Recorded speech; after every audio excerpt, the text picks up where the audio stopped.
Em nome do Pai, do Filho, do Espírito Santo. Amém. Ave Maria, cheia de graça, o Senhor é convosco. Bendita sois vós entre as mulheres, e bendito é o fruto do vosso ventre, Jesus. Santa Maria, Mãe de Deus, rogai por nós, pecadores, agora e na hora de nossa morte. Amém. São José, rogai por nós. São Felipe Neri, rogai por nós. São Bernardino de Sena, rogai por nós. Nossa Senhora de Fátima, rogai por nós. Em nome do Pai, do Filho, do Espírito Santo. Amém.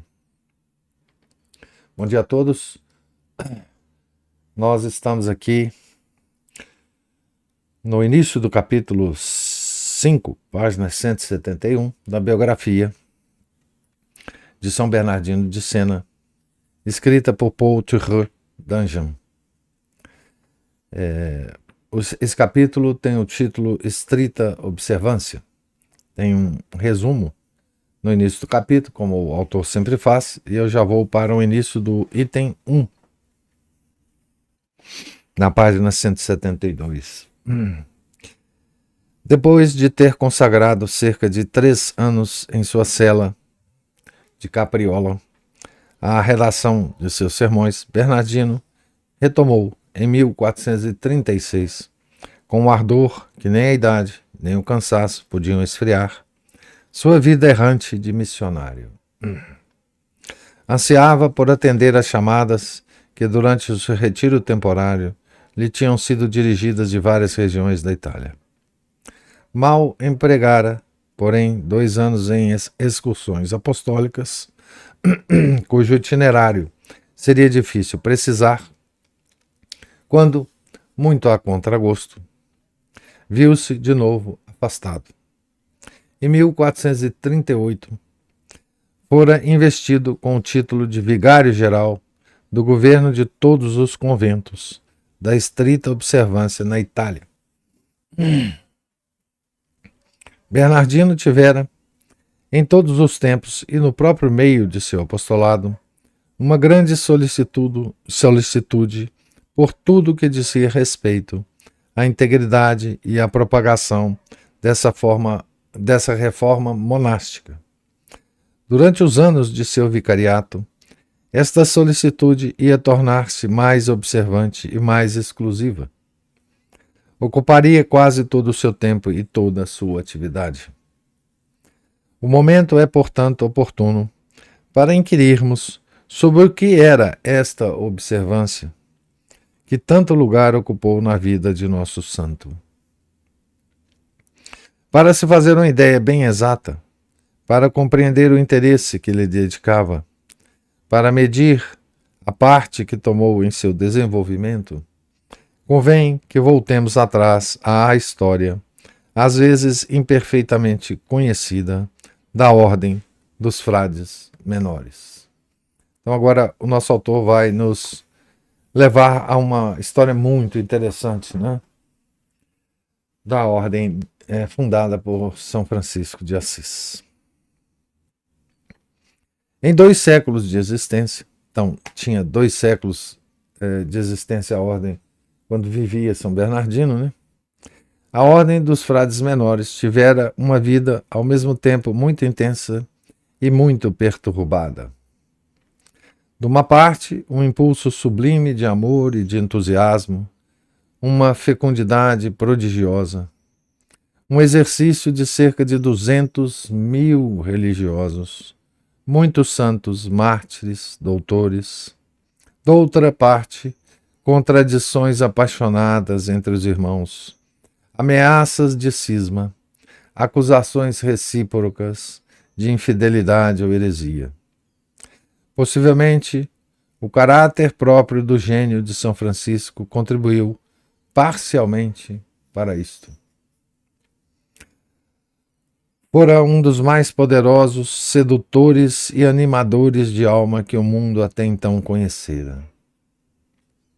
Ninguém com tal intensidade soubera elevar os corações e as imaginações. Ninguém semeara e colhera, em tão pouco tempo, tão importante messe de santidade, de heroísmo e de poesia. Seu impulso perturbou profundamente e transformou a igreja, a sociedade e até o mundo das letras e das artes. Mas talvez não possuíra, no mesmo grau, as qualidades de organizador e de legislador. Após ter feito brotar da terra um imenso exército, parecia achar-se um tanto embaraçado para constituí-lo e discipliná-lo. Também, no princípio, semelhante nisso a todos os outros fundadores de ordens, não podia aquilatar a grandeza da instituição que criara. Julgava ter criado, com seus primeiros companheiros, apenas uma sociedade de penitentes, sem convento, sem igreja própria, vagando pelas vilas da Úmbria, a modo de mendigos, desprendidos de todas as coisas humanas, cantando o amor divino, pregando onde os quisessem acolher, dando graças quando os maltratavam, completamente envolvidos nesse encanto terno e ingênuo que havia ainda de inspirar, um século depois, o livrinho das Fioretti. Nenhuma outra regra, nenhum outro governo, senão a palavra do santo, seu olhar, sua adivinhação sobrenatural, o atrativo de sua graça e de sua bondade, a luz que dele emanava. Este delicioso e piedoso idílio não podia, porém, prolongar-se indefinidamente, como tampouco a Igreja não se poderia ter contentado da organização embrionária, a qual estivera reduzida nos dias em que os apóstolos, seus primeiros bispos, seguiam a Jesus através das campinas da Galiléia. À medida que a ordem se desenvolvia, o seu crescimento foi prodigiosamente rápido. Era claro que a ação pessoal do fundador já não bastava. Este não podia estar em toda parte e não duraria sempre. Aliás, entre a multidão de religiosos novos, penetravam elementos menos selecionados. Abre aspas, há menores em demasia, fecha aspas, ouvia-se dizer, às vezes, a Francisco. Uma regra definida, fortemente constituída, tornava-se indispensável. Consciente do que lhe faltava para uma obra deste vulto, o santo aceitou, com humildade e confiante, a assistência de um prelado, todo saturado do espírito de organização e de governo muito conceituado em Roma, cardeal Ugolino. Sob sua influência, o Poverello redigiu sucessivamente 2 regras, um pouco longas. Todavia, mesmo nessas condições, seu pensamento custava fixar-se em artigos imperativos. Tinha tendência para as exportações, efusões, aspirações. Forma meiga, sem dúvida, mas que expunha mais que uma regra a interpretações divergentes. Essas divergências começaram a manifestar-se ainda durante a vida do fundador, principalmente a respeito da pobreza. Para São Francisco, a pobreza não era somente uma virtude abstrata que convidava a praticar. A seus olhos, ela tomava corpo e vida. Era uma senhora nobre, injustamente decaída, de que se constituía cavaleiro, uma noiva que abraçava com amor a própria viúva de Cristo, abandonada havia 12 séculos. Aqui tem um verso na nota tem um verso de Dante. Assim cantava Dante, Paraíso, capítulo 11. Eu já vou ler aqui em português, que a nossa tradutora nos brindou aqui. Vivera ela viúva e desprezada, séculos 11 e mais, de outro amante, senão deste não fora requestada. Está falando da pobreza, né?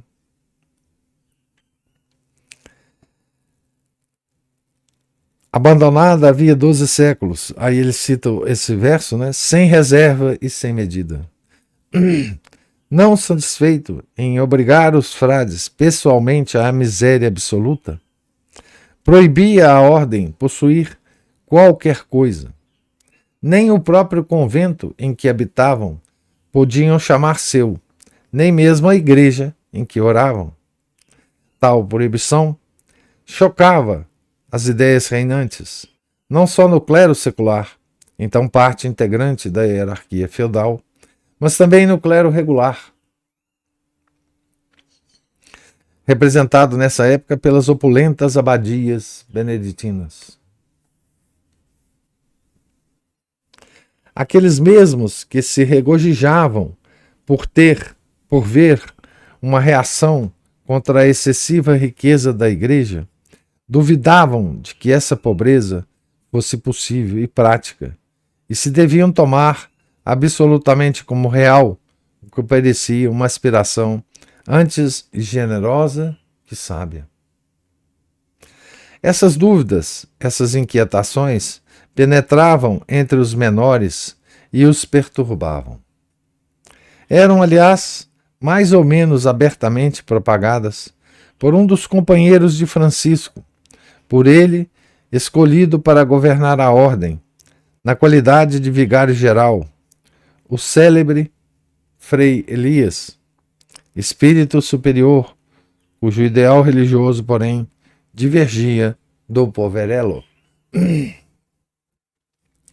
Esses indícios de oposição não escapavam ao santo e continuaram e constituíram, a grande tristeza, a pungente angústia de seus últimos anos. Do poverello, né? Por várias vezes deixou escapar a este respeito dolorosos prognósticos. Por várias vezes, notadamente nas palavras supremas de seu testamento, levantou um protesto comovido contra aqueles que ameaçavam a continuação de sua obra. Morto o fundador. Então, São Francisco, né, nos últimos anos, ele sentiu, né, os problemas vindouros. Né? Morto o fundador, os partidários da mitigação ergueram a cabeça mais resolutamente ainda e multiplicaram-se. O próprio sucesso da ordem, os grandes conventos, as magníficas igrejas que construíra, a liberalidade dos povos, as altas dignidades que a confiança dos papas ou dos príncipes concedia a vários de seus membros, pareciam pouco adequadas com o rigor de pobreza e humildade sonhado por São Francisco. Em breve, não foi a medicação o que sucedeu, mas sim o relaxamento. Desde meados do século XIII, São Boaventura o denunciava e alguns anos mais tarde, Dante, fazendo falar este mesmo Boaventura no Paraíso, punha em sua boca uma amarga queixa contra a família franciscana, que depois de ter palmilhado fielmente as pegadas de seu pai, virava-lhe as costas. Literalmente, punha agora a ponta do pé onde pusera o calcanhar. Aqui outro verso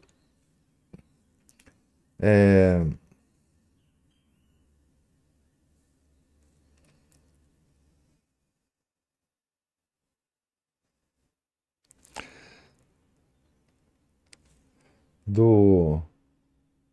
Ah, não, é o mesmo verso? Não, é o mesmo verso. É o mesmo verso que eu já li, né? Viver ela viúva e desprezada, séculos 11 e mais, de outro amante, se não deste não fora requestada.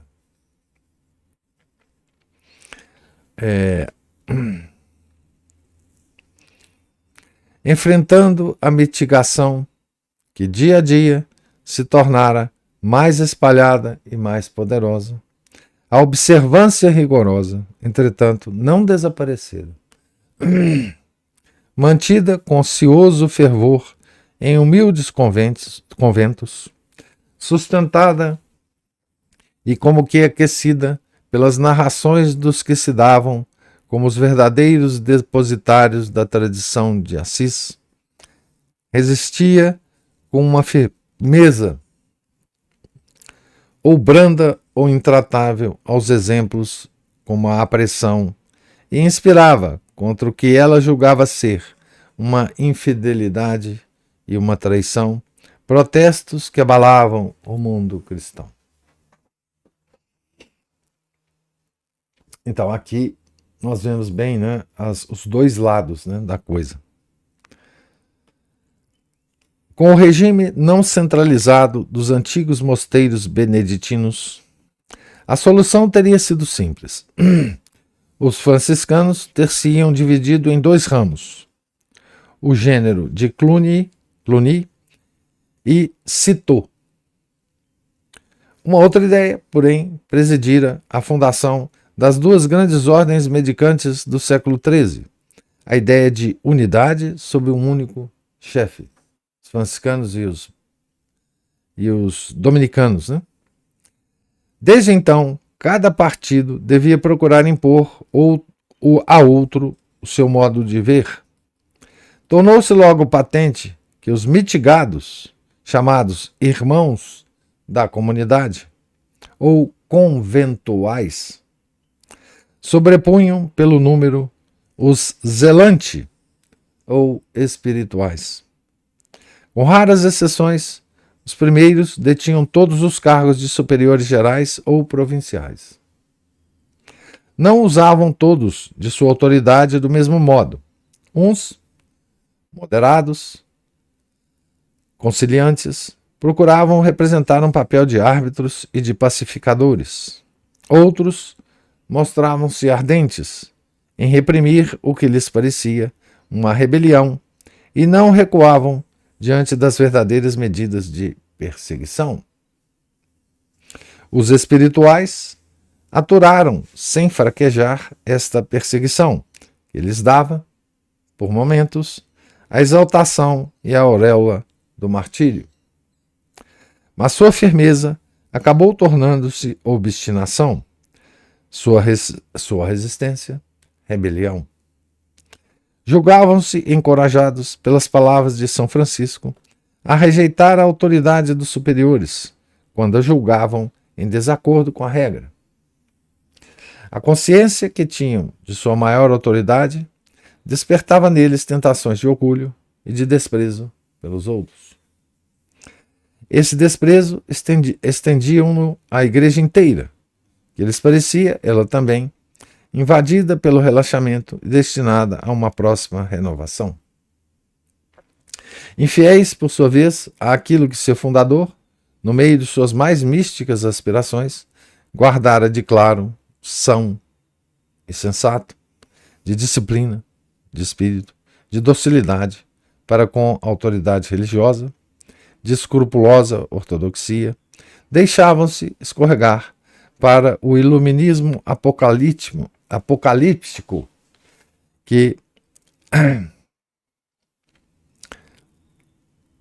germinara no fim do século XII no espírito de um cisterciense da Calábria, Joaquim de Fiore.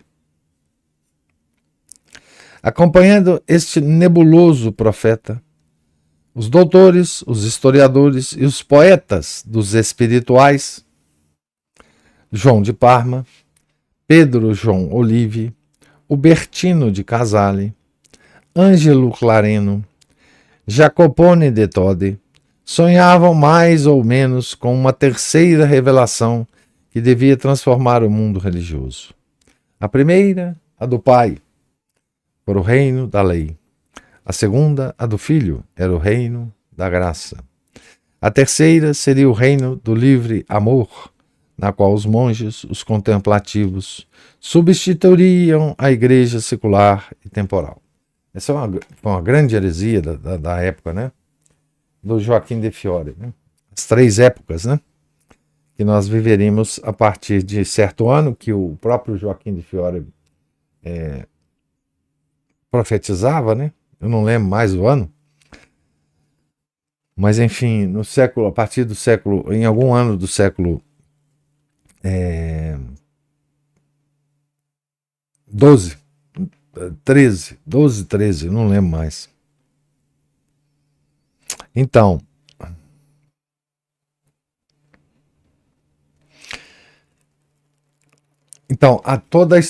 segundo essa profecia, toda a estrutura da igreja ia modificar, né, por causa disso.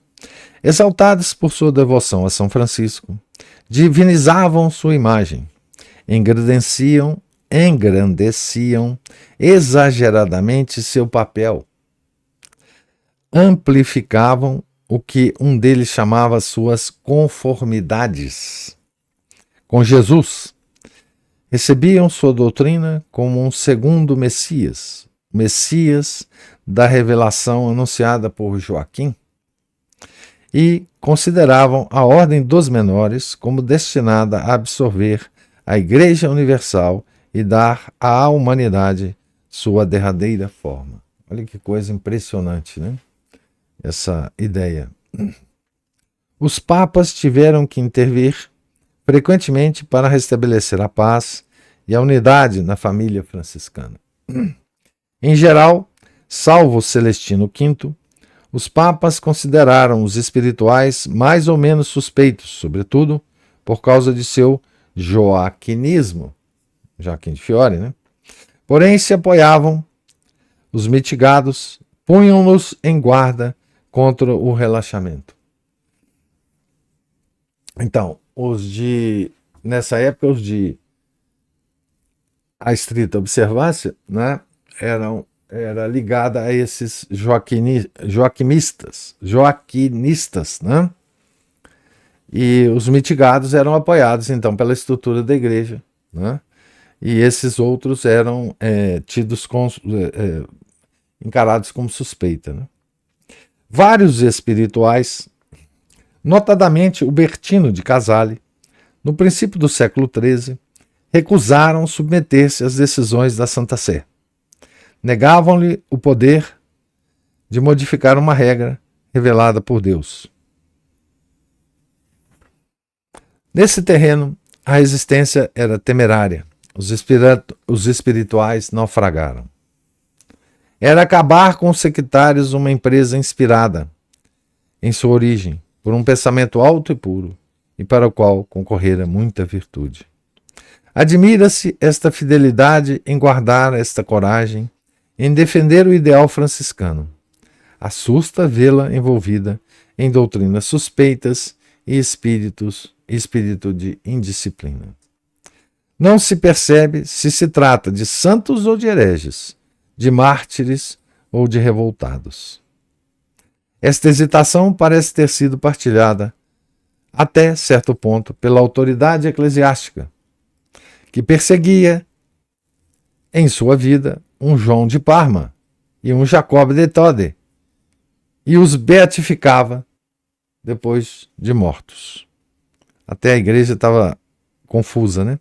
Aqui tem uma nota dizendo assim: a controvérsia que se levantou na primeira metade do século XIV sobre a pobreza de Cristo e dos apóstolos, e que agitou tão estranhamente a cristandade, parecendo dividir os próprios papas, foi, por engano, muitas vezes ligada à questão dos espirituais. Não dividiu os menores entre si, somente os opôs a outras ordens, principalmente aos dominicanos. Mas mostra bem, claramente, até que ponto o mundo franciscano estava então perturbado. Um capítulo entrou em conflito com o Papa. O ministro-geral e as personalidades mais graduadas da ordem tomaram partido contra a Santa Sé, em favor de Luís de Baviera e de seu antipapa, que era também um menor. Por outro lado, deixa bem patente até que ponto a ordem tinha o espírito de fidelidade católica. A grande massa não acompanhou seus chefes rebelados, desligou-se deles e acabou por trazê-los novamente à disciplina. Então ele está querendo aqui mostrar um fato que aconteceu no século de São Bernardino, né? Pois bem, aqui nós terminamos o primeiro item do capítulo, né? Que é, então, que ele coloca, né, a questão da ordem e a questão da divisão, né, entre a divisão inicial, né, logo depois da morte de São Francisco, entre essas duas visões da ordem, né? Os irmãos da comunidade, ou conventuais, como era chamado, que defendia uma visão mitigada dos conselhos de São Francisco de Assis, e os espirituais, ou os zelantes, né, que eram muito mais rigorosos em relação à questão da pobreza, sobretudo, né?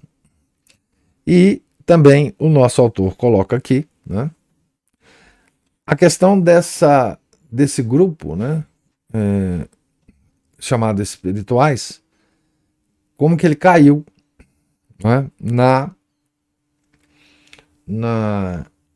lábia, digamos assim, de Joaquim de Fiore, né?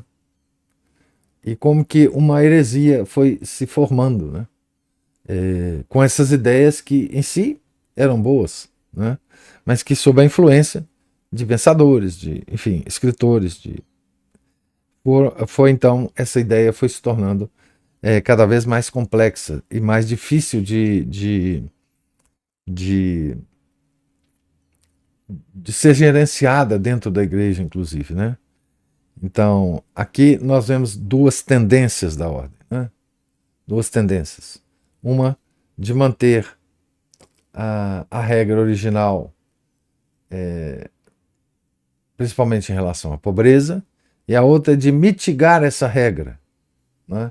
Aceitando propriedades, aceitando igrejas, aceitando conventos, enfim, né? Aceitando doações oficiais, né? Enfim. Então, essa é a primeira parte da história, né? E foi importante que o nosso autor colocasse essa história, porque aqui ele vai introduzir, né, pouco a pouco, como é que o nosso santo vai se inserir nessa história, né,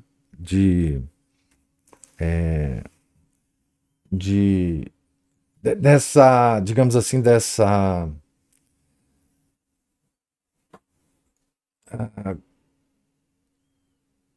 cisão dentro da ordem franciscana, né? Notem que essa questão da pobreza, ela nunca deixou de ser importante a gente entender, né, a questão da pobreza, haja visto, né, que com a visão marxista, essa pobreza, essa questão da pobreza, ela toma uma outra forma, uma forma também de heresia, que aqui na nossa parte do mundo foi muito influente, né, na nossa igreja, que é a tal da teologia da libertação, né? Certo? Então, se você alimenta essa divisão de ideias do século XII, XIII, que estava acontecendo numa ordem que era de São Francisco, se você alimenta isso, né, se você se alimenta essa palha seca com o fogo do marxismo, você cria toda essa distorção que nós temos hoje na igreja, né? Que foi a teologia da libertação, e com ela vários outros movimentos que surgiram, todos heréticos, né, que surgiram dentro da igreja para se contrapor à teologia da libertação, né, como por exemplo a RCC, né, que, enfim. Mas isso é só para dizer que essa questão da pobreza evangélica, que é pregada por Nosso Senhor, é uma coisa que até hoje, em torno dela, há questões, discussões ardorosas, digamos assim, né, sobre isso, tá bom? Então, gostaria de saber se tem algum comentário, alguma observação sobre a leitura de hoje. O Márcio já mandou para nós aqui um texto que eu vou ler. A queda das congregações começa com o afastamento do espírito e da regra de seu fundador. As virtudes eram vistas como damas, por quem os santos e cavalheiros se enamoravam, e os pecados e vícios eram verdadeiras megeras e bruxas. Isso é produto e causa de muitas meditações e contemplações bem didáticas. A obediência e a humildade sempre são as bases de qualquer espiritualidade. O orgulho egoísta e o liberalismo ou naturalismo e individualismo são causas de queda. Os delírios doutrinários ultrapassam as justas medidas dos estudos, discussões e fervores místicos. Acabam em heresias, sectarismos, insanidades, desordem, indisciplinas. Que zorra essas dissensões franciscanas! Os conventuais acabariam levando uma vida cenobítica e meio beneditina. Talvez não pudessem levar uma vida mendicante dos antigos, desde que não partissem para o luxo e o conforto, já que teriam que se manter, não mais como nômades, mas ganhando o pão com o próprio esforço. Os mendicantes tinham que ser padres, eram valentes, não tinham nem como vagar carregando coisas. Pois é, isso mesmo. O, nessa briga toda, né, nós vamos ver que os mitigados, como você diz aqui, eles, eles se uniram aos beneditinos mesmo, né? Porque a outra ordem, né, era também mendicante, né? Os dominicanos. Então, os franciscanos dominicanos tinham muito essa questão da pobreza, né? Quando a igreja, no século XIII, tentou levantar a discussão sobre a pobreza, ou até a intenção de condenar esse tipo de ordem, quem se levantou contra isso, né? Tem um fato, né? Muito famoso, né? Que é de Santo Tomás e São Boaventura irem a Paris defender a pobreza, a mendicância, né? A ordem mendicante, né? Foi um franciscano e um dominicano, né?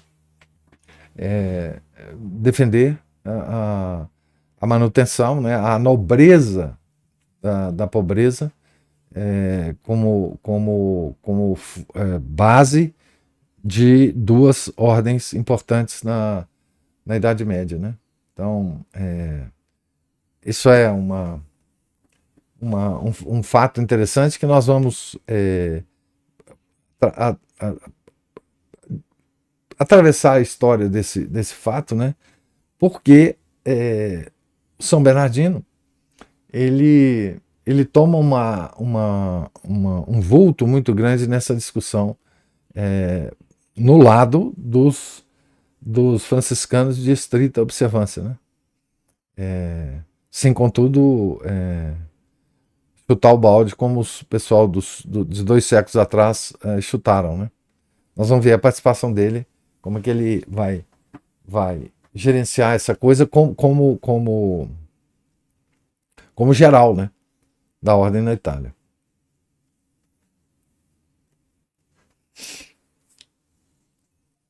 Ô, professor, Sim. esse episódio aí demonstra como que é a natureza humana mesmo, né? A tendência do homem para pro comodismo mesmo, aquilo que é mais fácil, né? E tentando racionalizar isso. É, e assim, quando você começa a fazer isso, você começa a usar toda a estrutura da igreja, todos os seus conhecimentos, todos os cardeais que você conhece para julgar uma facção contra a outra, uma parte contra a outra, e aí começa todos os problemas da natureza humana. E são sempre os mesmos, né, Ana Paula? Mesma E o coisa. diabo batendo palma, né? Hein? E o diabo batendo palma, Uai, né? né? E aí, a hora que aparece essa teoria maluca, demoníaca, de Karl Marx, aí a coisa complica completamente, né? Essa discussão se reacende com um ardor completamente maluco, né? E nos nossos tempos nós temos aí as divisões, subdivisões, inclusive a chamada tradição, né? Eu sou tal facção A, B, C, D, E, e o pessoal, ao invés de se unir, né, em torno do objetivo comum, do inimigo comum, acabam ficando inimigos uns dos outros, ninguém trabalha, né, não segue nenhum rumo comum, né? Igual aquela historinha dos dois burros, né, que um puxa mais rápido para uma corda, um puxa para um lado, um puxa para o outro, ninguém acaba comendo o que precisa, enquanto bastariam os dois burros irem na direção do mesmo capim, comer e depois dali saem para outra coisa, né? É como também, se eles estivessem indo para um abismo, se um puxava para um lado para o outro, eles caíam os dois no abismo, né? Nenhum deles conseguiria desviar.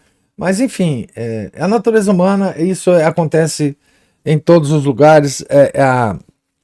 Essas divisões que são, no início, bem intencionadas, com o passar dos anos e o enrijecimento de cada um na posição dele, começa a haver uma falta de possibilidade de diálogo entre as partes, e aí as coisas se endurecem tanto que aí criam-se as facções, né? Enfim, aconteceu isso com o movimento tradicional, como o Márcio bem disse, né? Existe uma história para isso, cada lado acha que é ele que tem razão, não, são quase que intransponíveis as diferenças, né? Mas a gente vê isso ao longo da história da igreja, em muitas situações, né? Nós estamos analisando a situação da ordem franciscana porque nós estamos lendo a biografia de São Bernardino de Sena, né, que era um franciscano e que tomou uma parte importante digamos assim, na pacificação, pelo menos momentânea, dessas questões. Nós vamos ver que ele é uma figura de pacificação, né? Mas assim, isso, quer dizer, não adianta, a natureza humana é essa e na igreja isso sempre se manifestou, né? A igreja sempre soube tratar com isso ao longo do tempo, mas isso sempre ocorre dentro da igreja, não tem jeito, né? Que é a natureza humana. E você veja que ambos os lados, independente dessas divisões, independente das heresias, etc., etc., se você pegar de ambos os lados dessa questão, há vários santos, há vários mártires, há vários homens notáveis, né? Então não é essa a questão, né? Enfim. Mais alguma. Ô, professor, é só Sim. que me fez lembrar um exemplo aqui pequenininho, né? Nosso, bem nosso, que foi, se não me falha a memória, 2 anos atrás, coisa assim, que as têmporas de Pentecostes coincidiram com a oitava de Pentecostes. Isso é possível? Não sei. Mas eu acho que foi eu lembro mais ou menos isso mesmo. Eu acho que foi isso. Aí começou uma discussão no grupo de WhatsApp para saber se eles fariam ou não o jejum e a abstinência da tempo. Foi isso mesmo.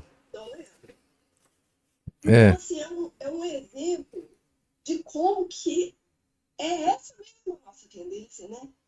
É, Racionalizar a coisa de forma que a gente adira ao que é mais confortável. o Márcio aí tá rindo aí por trás, né? É engraçado Sou mesmo. É engraçado. outra uma coisa aqui. Uma vez eu criei. Na verdade, é um negócio que ficava só entre nós aqui, que eram os. Assim, faziam troça dos escolásticos que eu daria de igreja. Eu criei aqui uma congregação dos anões e os escolásticos. Né? Sim. Seriam criaturinhas assim que ficavam mais ou menos cutucando a pessoa na missa, assim, senhor, senhora, o senhor não está usando o santo véu, por favor, né? E outras coisas assim, aí porque apareciam essas discussões desses anões. Na verdade, eles creem gigantes, né? Mas são anões mesmo, pios e escolásticos, né? E tem até Ah, a musiquinha dele, inclusive daquele do Lumpa Lumpa lá da fábrica do chocolate, sim. já com dancinha, já fazia com as crianças aqui da família, né? Eles se divertiam adoidados. Mas é exatamente isso, né? Os anões pios escolásticos entram. Tá mais uma aí, mais outra facção aí, né? Mais uma milícia É mais uma milícia. É. espiritual aí, né? Parecendo aquela guerra civil do Líbano, não sei se você se lembra dela. A gente via noticiário, assim, que ela durou, assim, desde que eu não entendi por gente até depois, né, que eu já estava grande, né? Toda hora tinha uma confusão, aí de repente Israel invadiu, de repente a Síria invadiu, né? Parecia uma facção lá. De repente, como que a gente? Drusos, maronitas, milícia mal. Olha, eu cheguei a conhecer alguns desses sobreviventes disso aí, É, pessoalmente. ali era uma Mas confusão. tá parecendo isso. Aí chegam os anões fins escolásticos e querem resolver, por exemplo, para facilitar a vida, tal, não sei o quê. E tem uns outros lá, não, vamos endurecer, né? Eu sempre sigo assim, quer saber, não custa a gente endurecer, poucas vezes isso acontece assim, no ano, a gente dá uma, aperta o cinto aí e vamos seguir em frente, né? É, não, mas discussão, eles gostam muito. Mas eu lembro disso mesmo. Não foi há tanto tempo atrás, não, Ana Paula. Foi lá. Eu lembro disso. É 1 ano, 2 anos Faz, atrás. faz ou não, cumpre ou não as têmporas, né? Já que era a semana de Páscoa. É, é. São Muito, os anões escolásticos. muito, Vamos pegar mais essa congregação para englobar todos esses zelosos aí pelas discussões, lutas e picuinhas litúrgico-doutrinárias. pois é, com tanto problema para a gente resolver, tanto pecado para a gente chorar, né? Tanto pecado para a gente confessar, tanto problema na vida que a gente tem, né, para resolver. E o pessoal se preocupando com isso, né? Enfim, é, é, mas é isso mesmo. E outra, se você se debruça, o ser humano tem essa propriedade. O Márcio concordará comigo.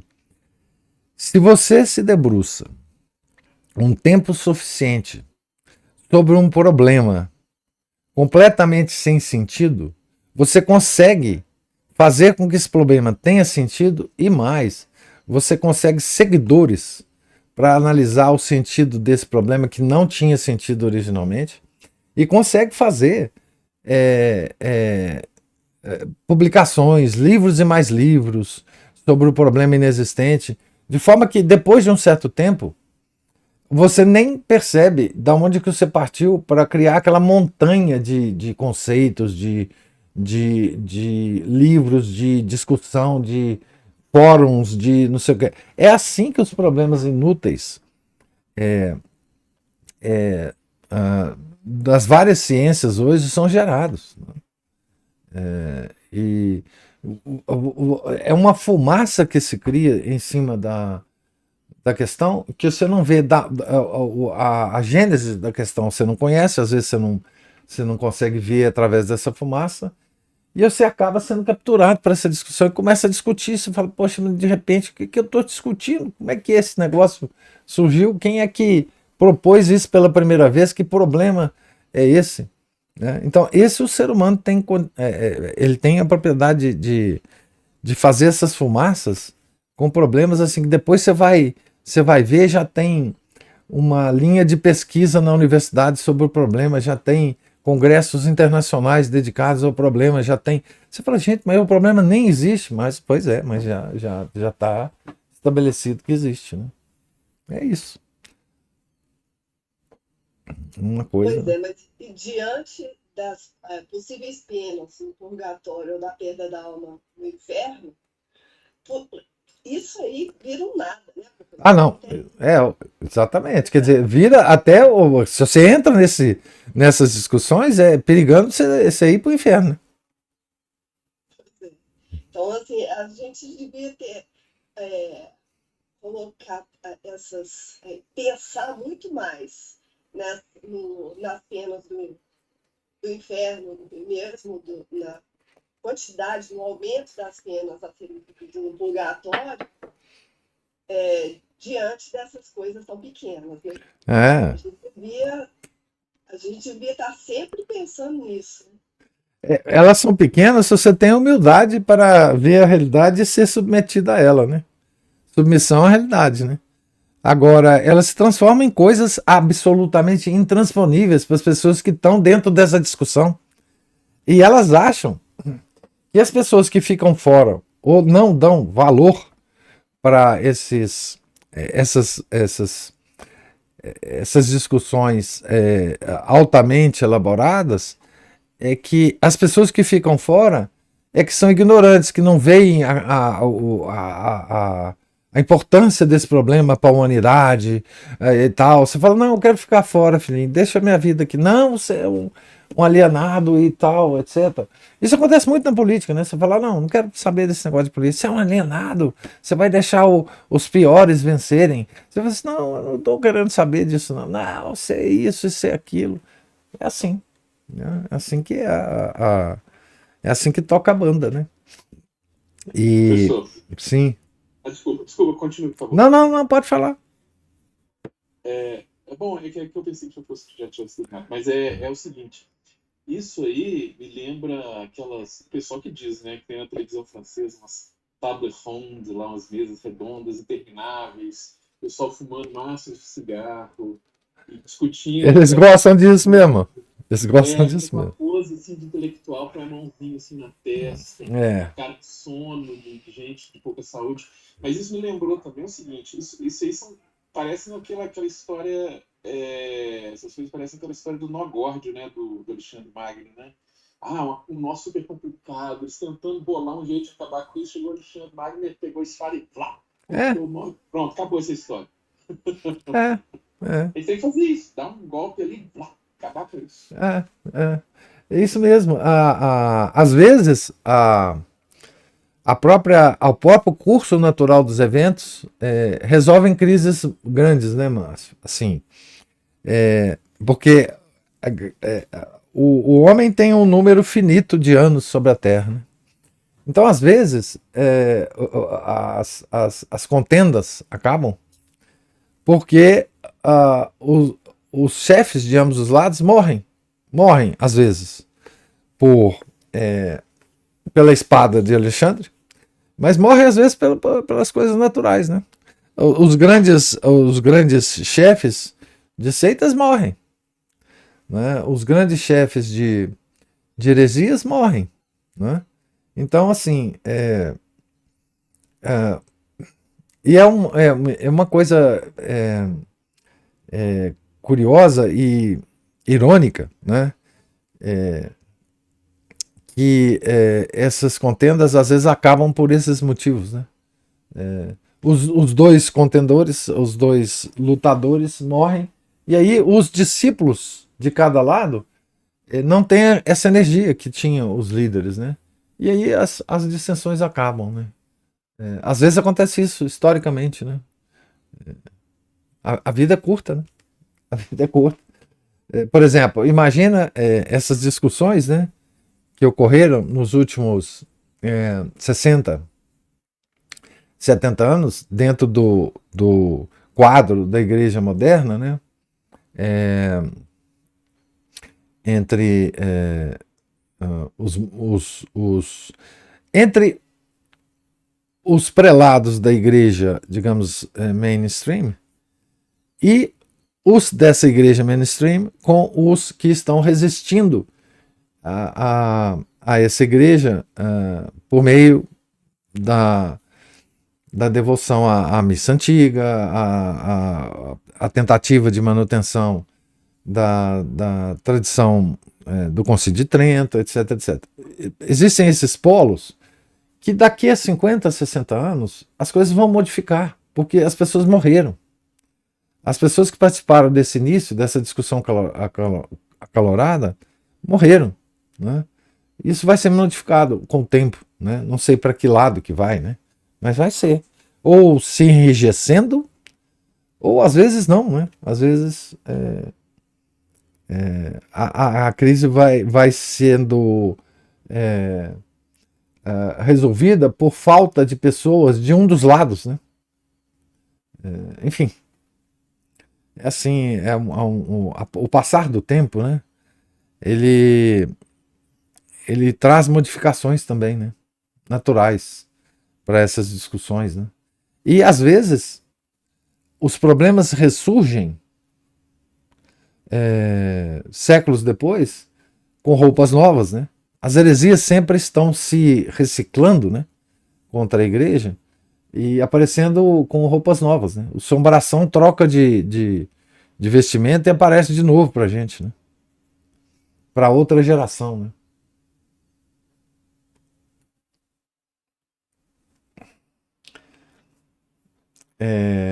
Mais alguma observação? Algum comentário? Pessoal, Sim. muito bom esse panorama que o senhor iniciou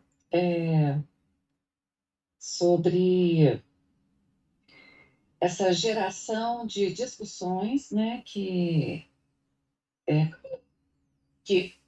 nós vimos aí, né, nessa fase da igreja e que hoje nos assola, né, tanto no discurso público quanto na nossa forma mental, que é analisar tudo, encontrar problemas em detalhes e, principalmente na vida acadêmica, na discussão pública, o resumo grosso disso aí, grotesco, né, é o precisamos falar sobre. Mas o que a gente vê na academia é uma infinidade muito grande disso. O senhor fez aí assim, perfeito o que o senhor disse. E no âmbito da igreja, e a gente percebe, sim, que é como se duas facções, assim, existe uma forma de você limpar um pouco a sua vida católica. Não, assim, você mantém, digamos assim, a busca da explicação das coisas por uma forma mais racional, mais, digamos, escolástica, sem ou curiosas, sem uma necessidade de atualização. Porque o que a igreja faz? Que ela fez ao longo do tempo, e parece que ela atingiu o fundo, né, com a escolástica, foi trazer algumas respostas assim básicas aquele questionamento insuportável das heresias, né? Nós já temos instrumentos ali para a gente se alimentar a vida inteira, né? Dentro da fé católica. E o que eu acho assim, que acontece hoje ainda não, que continua acontecendo, né? No âmbito da igreja, é uma especulação infindável e uma necessidade de atualização, digamos assim, da doutrina à luz da ciência. Isso me parece uma coisa muito estranha, porque por mais que a ciência ela consiga solucionar alguns problemas e soluciona muitos, não são problemas teológicos, não são problemas essenciais, tirando aqueles que a gente vê que afetam diretamente o Gênesis, né? Tem muita discussão inútil no meio aí dessa produção católica, doutrinária, eu não sei. Eu acho assim que a gente precisa acalmar um pouco isso, sabe? Eu vi, professor, recentemente um trabalho de uma pessoa falando sobre teoria de poder. Você vê, são discussões tão periféricas, são coisas tão inúteis, desnecessárias, é só para alimentar a vaidade da própria pessoa, sabe? É. E mesmo essas discussões em relação ao Gênesis, vamos colocar assim, vamos sair do Gênesis, vamos colocar o problema da biologia sobre, digamos assim, É- pode falar, Evolução evolução. da Veneza. É, tem tanta fraude nesse meio, assim, se um É. católico se deparar com a clareza de que há fraude nisso, você vai continuar discutindo pequenos pressupostos da fraude, sabe? Assim, É. olha, não dá para viver em paz, não. A própria questão dos franciscanos e dos dominicanos, quando a gente, né, o senhor no começo falou e começou falando da teologia da libertação. Bom, até a tese, né, de que essa teologia da libertação foi inventada pela KGB, eu já ouvi por aí. A teologia da libertação em si mesma é uma fraude. Então, assim, qualquer discussão do problema franciscano e dominicano na clave marxista é uma fraude, é um É. segmento de fraude. É. Porque, assim, há uma discussão séria, assim, eu não sei dar palpite nisso, assim, na origem real e verdadeira do problema da riqueza e da pobreza na igreja. Para mim, isso ficou pacificado com Romano Américo, que fala da amplitude. Quando a igreja precisou baixar o padrão de ostentação, surgiu o São Francisco de Assis. Quando ela precisou de exaltar a divindade, a supremacia, né, do Deus católico, veio a opulência de Cluny, dos dominicanos. Então, assim, a igreja ela traz ao mundo uma amplitude, mas sempre com aquele suporte de São Paulo, né? São Paulo, quando ele fala que daquela briga interior, né, dele, homem dividido. Bom, essa é a natureza O do homem homem. velho e o homem novo. E essa é a natureza do homem, essa é a natureza da igreja no mundo. Eu não consigo imaginar assim, uma solução para isso. Em primeiro lugar, é o que a gente pensa assim, sobre os franciscanos. Como uma ordem sobreviver católica sem nenhuma materialidade? Impossível. É. Tem algum materialismo? Esse é o problema dos espirituais, né? Ué, Por isso é que eles caíram na lábia do Joaquim de Fiore, né? exato. Que era só o Espírito Santo que ia comandar o negócio. Não tinha papa, não tinha mais ninguém. Então, assim, a discussão ela é legítima e nós estamos sempre com essa amplitude da igreja e essa tensão de vem para cá e vai para lá. A teologia da libertação é uma excrescência, é um absurdo, é um estrôncio. Não há como discutir esse problema nessa clave esdrúxula, externa, marxista, ideológica, porque é aquela história das pessoas acharem que religião é ideologia. Eu É. tenho uma antipatia dessas burrícias, sabe? É. Assim, eu não sei discutir a questão. Agora, um pouquinho de clareza de quando a questão sai da pureza dela própria e começa a ser instrumentalizada, isso a gente tem que ter, né, professor? Tem. Porque, veja bem, as questões fundamentais dos franciscanos, logo depois da morte de São Francisco, tinham fundamento. Aquelas questões, veja bem, como é que nós vamos fazer agora? Nós estamos crescendo. Os bispos estão querendo nos oferecer conventos, estão querendo nos oferecer igreja. Mas veja, a rigidez da regra original nos proíbe. Mas como é que nós vamos fazer? Como é que nós vamos abrigar esse tanto de frades menores? Como é que a gente vai gerenciar todas as celebrações nossas? Como é que nós vamos fazer para viver uma vida devocional minimamente coerente nas ruas, sem ter convento, sem ter igreja, sem ter nada? Os bispos, os nobres, queriam oferecer à ordem franciscana bens, e eles não podiam receber. Então, existia um problema real. Na base de tudo existia um problema real. Se fosse discutido e resolvido de forma realista, resolveria tudo. Agora, só que esse problema foi instrumentalizado. Né? Tá banalizado, professor. Banalizado, isso. Na época que eu estava trabalhando com o Museu Memorial e tudo mais, trabalhando assim, foi só um projeto que me passaram. Eu encontrei uma frase do Guimarães Rosa, que assim, a casa insere o homem no mundo.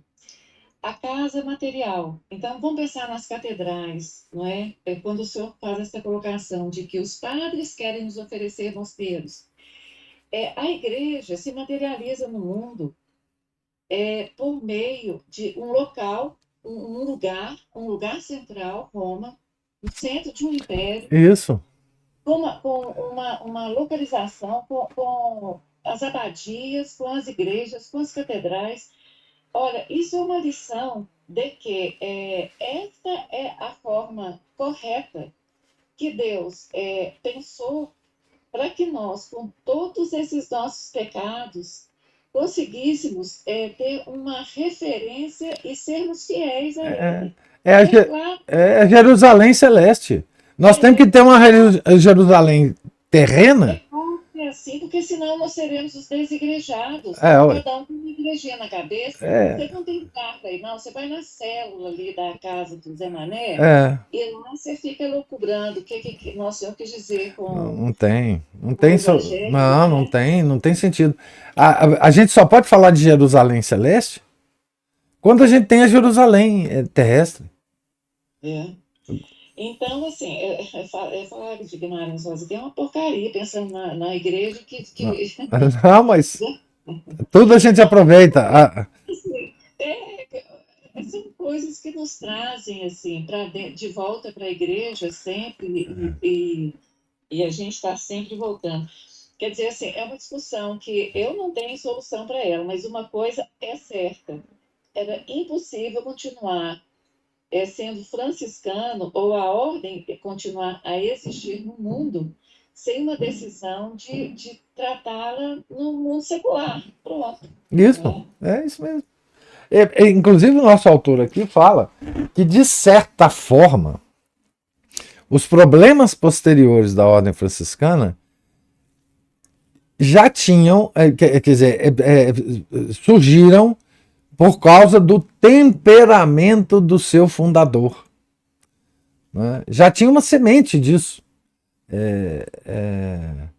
em São Francisco, porque era homem, por mais santo, por mais elevado que ele fosse, ele era um homem, de carne e osso, com pecado original. Essas contradições existem mesmo, não tem jeito.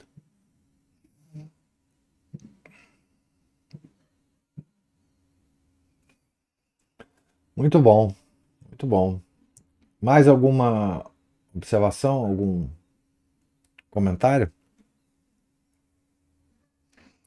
Então, Deus lhes pague a presença, paciência, os comentários, observações.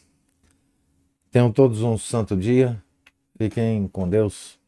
Em nome do Pai, do Filho e do Espírito Santo. Amém. Ave Maria, cheia de graça, o Senhor é convosco.